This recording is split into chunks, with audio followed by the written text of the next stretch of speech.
ವೃಷಭ ರಾಶಿ ಅಂದರೆ ಕೃತ್ತಿಕಾ ನಕ್ಷತ್ರದ 2, 3, 4 ಪಾದಗಳು, ರೋಹಿಣಿ ನಕ್ಷತ್ರದ 4 ಪಾದಗಳು, ಮೃಗಶಿರಾ ನಕ್ಷತ್ರದ 1ನೇ ಪಾದ ಹಾಗೂ 2ನೇ ಪಾದ ಒಟ್ಟು ಸೇರಿ ವೃಷಭ ರಾಶಿ ಆಯಿತು. ಶುಭವಾರ ಬುಧವಾರ, ಶುಕ್ರವಾರ, ಶನಿವಾರ. ಶುಭ ವರ್ಣ ಬಿಳಿ, ಹಸಿರು, ಕಪ್ಪು. ಶುಭ ದಿಕ್ಕು ಆಗ್ನೇಯ. ಶುಭ ಸಂಖ್ಯೆ 5, 6, 8. ಶುಭ ದಿನಾಂಕಗಳು 6, 9, 15, 18, 24 ಮತ್ತು 27.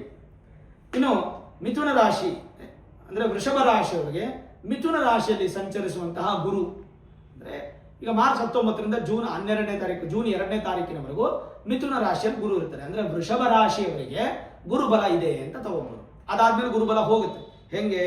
ಮಿಥುನ ರಾಶಿಯಲ್ಲಿ ಗುರು ಸಂಚರಿಸುವಾಗ ಶುಭದಾಯಕನಾಗಿದ್ದು ಆರೋಗ್ಯ ಸುಧಾರಣೆ. ವೃಷಭ ರಾಶಿಯವರಿಗೆ ಅರ್ಥ ಮಾಡ್ಕೊಳ್ಳಿ, ಮಿಥುನ ರಾಶಿಗೆ ಹೇಳ್ತಾ ಇದ್ದಾರೆ ಅಂತ ನೀವು ಕನ್ಫ್ಯೂಷನ್ ಮಾಡ್ಕೋಬಾರದು. ವೃಷಭ ರಾಶಿಯವರಿಗೆ ಮಿಥುನ ರಾಶಿಯಲ್ಲಿ ಗುರು ಸಂಚರಿಸುವಾಗ ಅಂದ್ರೆ ಈಗ ಮಿಥುನ ರಾಶಿಯಲ್ಲಿ ಗುರು ಇದ್ದಾರೆ, ನೆಕ್ಸ್ಟ್ ಕರ್ಕಾಟಕ ರಾಶಿಗೆ ಹೋಗ್ತಾರೆ.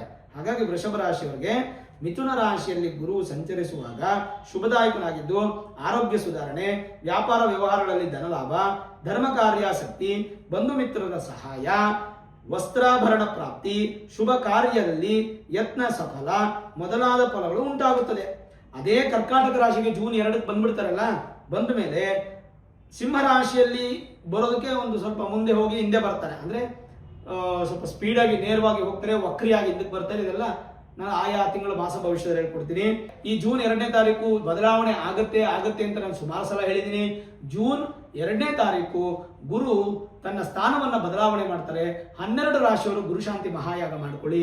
ನಿಮ್ಮ ಊರು, ನಿಮ್ಮ ದೇವಸ್ಥಾನ, ನಿಮ್ಮ ಮನೆ ಸುತ್ತಮುತ್ತ ಎಲ್ಲಾದರೂ ಇದ್ರೆ ಅಲ್ಲೋಗಿ ನೀವು ಕೇಳಿ ವಿಚಾರಿಸಿ ಒಂದು 500, 1000, 2000, 5000 ಅಮೌಂಟನ್ನು ಫಿಕ್ಸ್ ಮಾಡಿರ್ತಾರೆ. ಅಮೌಂಟನ್ನು ಪೇ ಮಾಡಿ ಸಂಕಲ್ಪ ತೊಟ್ಟು ಮಾಡಿಸ್ಕೊಳ್ಳಿ. ನಿಮ್ಗೆಲ್ಲೂ ಅನುಕೂಲ ಆಗಿಲ್ಲ ಅಂದರೆ ನಾನು ನಿಮ್ಮ ಸಹಕಾರದೊಂದಿಗೆ 1 ಲಕ್ಷ ಸ್ವಾಹಾಕಾರದ ಗುರುಶಾಂತಿ ಮಹಾಯಾಗ ಮಾಡ್ತಾ ಇದ್ದೀನಿ. ಇದೇ ಎಲೆಕ್ಟ್ರಾನಿಕ್ ಸಿಟಿಯಿಂದ ಅತ್ತಿಬೆಲೆ ಜಾಗದಲ್ಲಿ, ಹೊಸೂರಿಂದ ಸ್ವಲ್ಪ ಹಿಂದೆ ಅತ್ತಿಬೆಲೆ ಕರ್ನಾಟಕ ಬಾರ್ಡರ್ ಆ ಜಾಗದಲ್ಲಿ ಗುರುಶಾಂತಿ ಮಹಾಯಾಗ ಮಾಡ್ತಾ ಇದ್ದೀನಿ. ಈ ಯಾಗದಲ್ಲಿ ಕರುಂಗಲಿ ಮಾಲೆ ಅನ್ನುವಂಥದ್ದು ಪ್ರಸಾದವಾಗಿ ಕೊಡ್ತಾ ಇದ್ದೀವಿ. ಶಿವ ಗುರುವಿನ ಸಂಕೇತವಾಗಿರ್ತಕ್ಕಂಥದ್ದು ಮತ್ತು ನೆಗೆಟಿವ್ ಎನರ್ಜಿನ ದೂರ ಮಾಡಿ ಪಾಸಿಟಿವ್ ಎನರ್ಜಿನ ಇನ್ಕ್ರೀಸ್ ಮಾಡುವಂಥ ಕರುಂಗಲಿ ಮಾಲೆ ವಿತ್ ಅಕ್ಷತೆ ಸರ್ಟಿಫಿಕೇಟ್ ಸಮೇತವಾಗಿ ನಿಮಗೆ ಕೊರಿಯರ್ ಮುಖಾಂತರ ಬರುತ್ತೆ. ಇದಕ್ಕೆ ನೀವು ಪಾವತಿಸಬೇಕಾಗಿರ್ತಕ್ಕಂಥ ಮೊತ್ತ 1,001 ರೂಪಾಯಿ. ಕೇವಲ 1000 ಜನಕ್ಕೆ ಮಾತ್ರ ಅವಕಾಶ ಇರುತ್ತೆ. 8431384001 ಅನ್ನುವಂಥ ನಂಬರ್ಗೆ ನೀವು ಫೋನ್ ಮಾಡಿ ಖಂಡಿತವಾಗಲೂ ಇದ್ರ ಬಗ್ಗೆ ಡೀಟೇಲ್ಸ್ ಕೇಳಿದ್ರೆ ವಾಟ್ಸಪ್ ಮುಖಾಂತರ ನಿಮ್ಗೆ ಎಲ್ಲ ಡೀಟೇಲ್ಸ್ ಬರುತ್ತೆ. ಅದನ್ನು ಪೇ ಮಾಡಿ ರಿಜಿಸ್ಟರ್ ಮಾಡಿಕೊಂಡ್ರೆ ಪೂಜಾ ಸಂಕಲ್ಪ ನಿಮ್ಗೆ ಆಗುತ್ತೆ.